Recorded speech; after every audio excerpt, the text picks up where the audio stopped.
we all face a painful memory, right? We're talking here today. Both of us are healthy. I just came off of the virus and Yeah. I'm so happy, right? You can't have the great days unless you have some bumps along the way.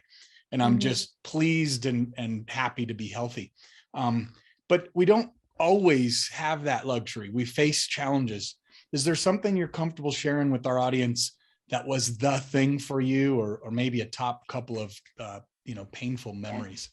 Few examples. And this is something that's been unique about my story because there have been lots of these instances. So I'll kind of run down my list of those that really stand out. When I was 9, I cut the tip of my right index finger off on an exercise machine. And that's kind of when I say, like, my childhood ended. I had to relearn how to do everything. When I was 13, I got run over by a team of horses in a wagon. Nearly broke my back. So that was also very unique, kind of a farming accident. My husband and I got married when I was 19. So going through his deployment, my senior year of college was a big defining moment. But as I was really preparing and thinking through, one of the most unexpected and I don't know, it would seem like a blip compared to some of the bigger physical events in my life.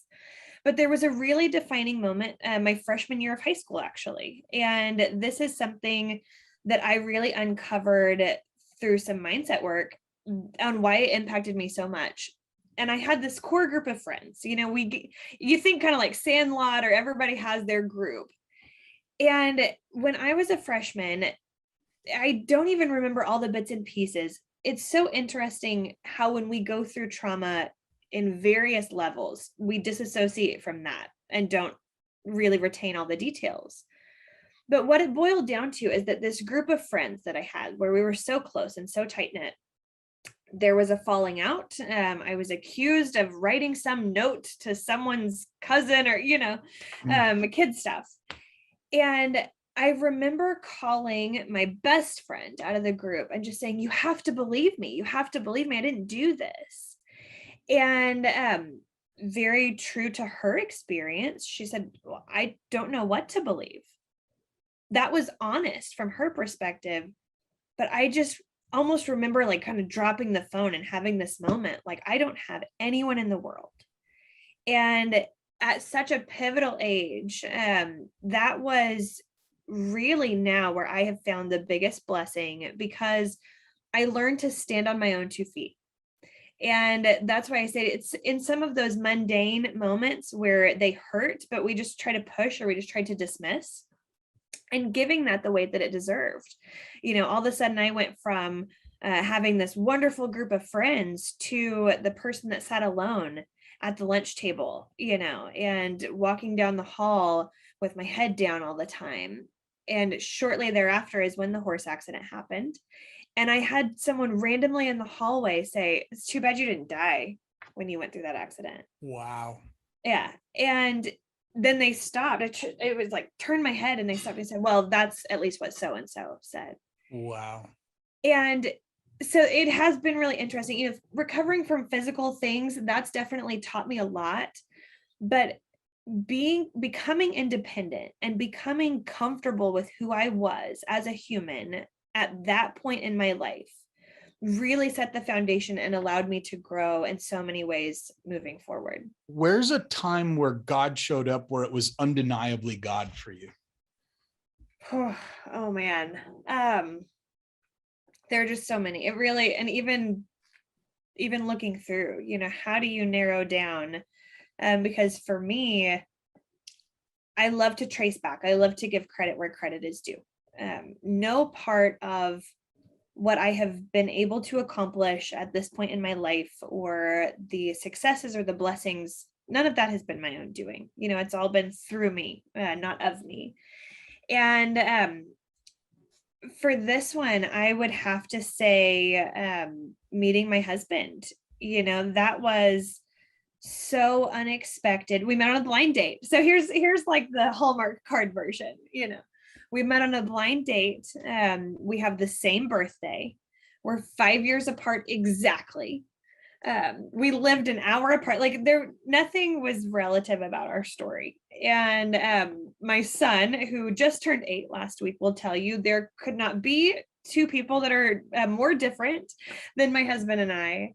But the way that our stories have been intertwined, and what we've been able to weave together in that fabric over the years, I say and joke, he's the string to my balloon. He keeps me constant, keeps me grounded. And that, in looking back, it was the thing I didn't plan. It's the thing at the time I didn't want. He would also tell you that I wasn't looking for a boyfriend. I just wanted to, go hang out on a Thursday night, Friday night. And it changed the trajectory of my life. Yeah. So last question here for you today, Andrea, is around faith, and what role does faith play in your journey and your life? Yeah. Faith is everything. I think we misuse the word. I think we misuse the word hope a lot. For me, faith is walking on water. In life, so many times, and again, there's so much more that we could cover, outside of this window. But our pastor shared a message that just really resonated and stuck with me. And it was a very different take on that scene, on when Peter steps out of the boat.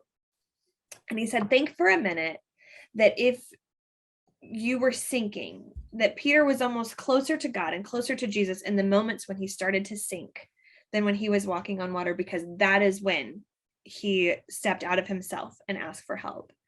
And I think that's it. Whether you're in a good season and you have to keep the faith that it is not of your own, or whether you're really building and you're in a place of desperation, there is a strength that can be found when you only reach the end of your own.